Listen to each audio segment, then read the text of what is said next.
Tapi lu pernah nggak ngerasa kesepian gitu atau sepi banget nih? Hampa gitu. Pasti ada. Lu pernah ngerasain ya? Sepi itu selalu datang di dalam diri gue. Bahkan ketika lagi kumpul aja gitu, lagi riuh gitu, tapi baju distro itu nggak mungkin dimiliki sama orang-orang yang nggak punya uang. Oke. Ya. Sekalipun dia pantas untuk pakai, sama begitu. Yang mulia, yang paling mahal, yang nggak semua orang bisa melakukan itu apa? Mengucap nama yang mulia. Kadang jadi teman curhat. Jadi cepat-cepat Bismillah nih. Iya, cepat-cepat Bismillah. Bulan ada ya. Ada apa? Ada orang Bogor sih.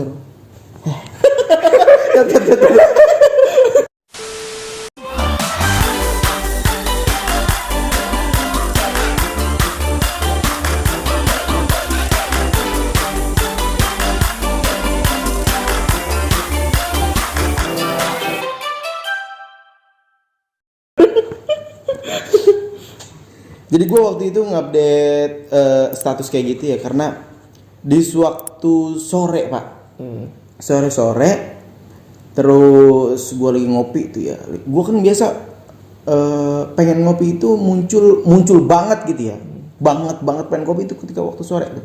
pengen banget ngopi karena mungkin udah habit kali atau apa, pengen banget ngopi. Biasanya banyak teman-teman tuh yang kita gua kontak, ayo gas, atau enggak dia yang ngajakin gua duluan. Tapi pas sore itu gua kontak semua temen gua yang biasa gua ajak ngopi, itu nggak ada yang bisa, nggak ada yang bisa. Buat gua suruh ke rumah gua nggak ada yang bisa. Akhirnya gua suruh kopi sendiri, gua bakar rokok di depan rumah gua.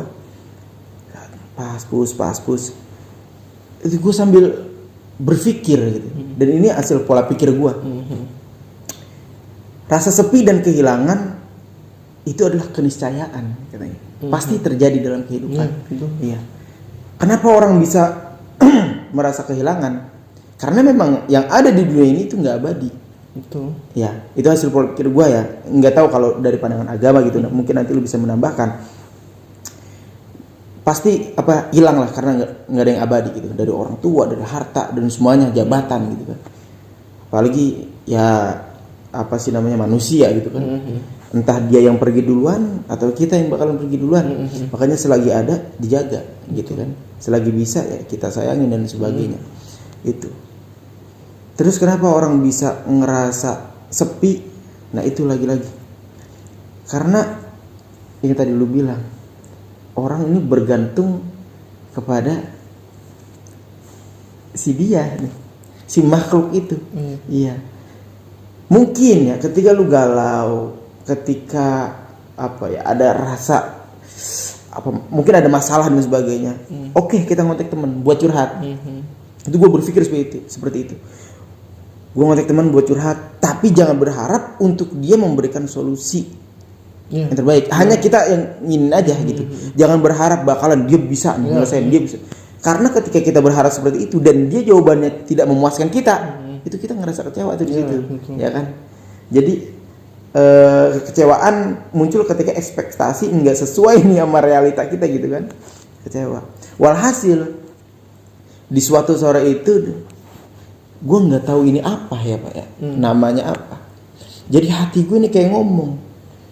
Kayak Rizky ngomong sama Rizky gitu. Kayak ngomong, tuh Ki gitu. Tuh Ki, lu sih bergantung sama makhluk. Lu sih Ki kalau misalnya minta temenin sama makhluk. Nih gua nih gitu. Nih ada Allah nih. Yang lu mau keadaan sepi, mau keadaan rame, mau keadaan susah, sedih, kaya, miskin, selalu ada gitu. Dong. Ya salam.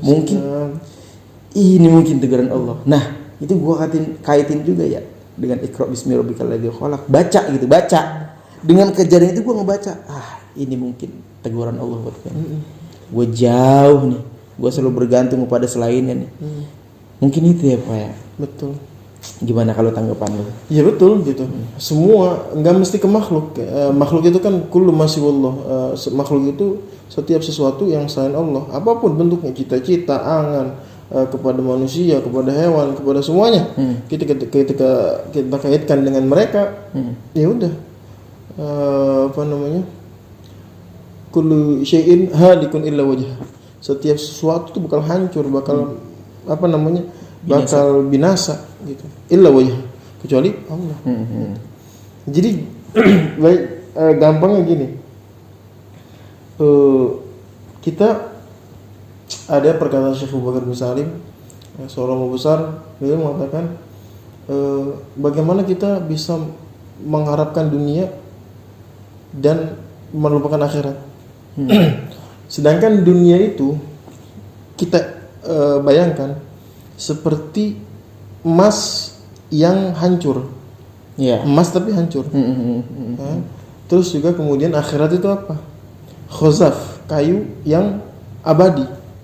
Kita lebih milih mana? Harusnya kita lebih milih kayu. Walaupun itu kayu tapi bisa abadi dibanding emas yang sementara.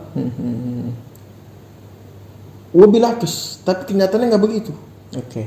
Kenyataannya akhirat itu emas yang abadi dan dunia kayu yang gampang hancur. Dan kita memilih kayu yang nggak sekualitas emas dan itu tahu kita hancur. Nah itu gurur semuanya, tipu daya semuanya. Iya.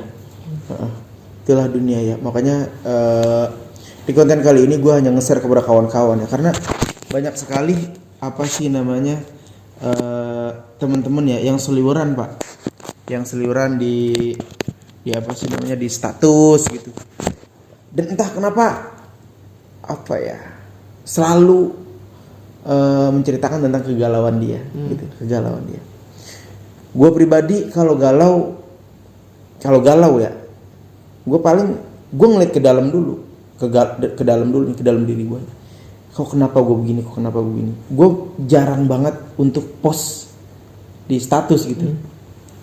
Paling mungkin beberapa kali mungkin pernah lah ya, tapi enggak sering banget. Nah mungkin kalau teman-teman yang masih galau, yang masih merasa sepi, yang masih apa ya mungkin sering kecewa, mungkin perlu diintrospeksi lagi diri teman-teman semuanya, termasuk gua. Mungkin hubungan kita nih dengan Zat yang Maha Pencipta itu jauh. Mungkin komunikasi kita kurang baik. Mungkin komunikasi kita lewat sholat misalnya itu masih bolong-bolong dan sebagainya.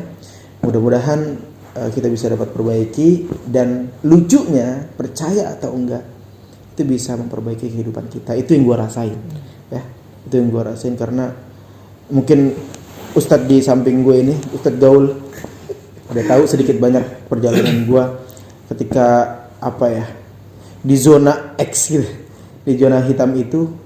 Wah luar biasa itu galaunya. Senang sesaat, tapi galaunya juga sering.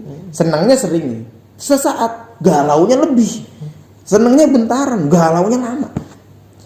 Dan gue ketemu beberapa orang ya, beberapa guru, termasuk beliau ini sering ngasih nasihat dan coba memperbaiki diri satu, dan itu luar biasanya bisa mengubah diri kita, bisa merubah pola pikir kita. Itu aja sih mungkin ya. Intinya ada di diri kita. Ya. Semuanya kembali lagi. Ya. Dan bahagianya adalah maksudnya bahagianya dan untungnya bukan karena kita pernah mengalami hal buruk tersebut, bukan. Tapi karena karena maksudnya kita masih dipanggil gitu. Kita masih dipanggil, masih diberikan kesempatan. Balik lu, kejauhan lu mainnya sini gitu. Sini. Gitu. Dah gitu teman-teman ya, mungkin itu aja konten dari ini, mudah-mudahan bermanfaat. Jangan lupa like, comment, subscribe. See you next time, see you next video. Dari gue yang Rizky Mojadi dan rekan gue Muhammad Arta. Nggak ada Dharma Pangharibuan butar-butar. Nggak usah. See you next time teman-teman. Wassalamualaikum warahmatullahi wabarakatuh.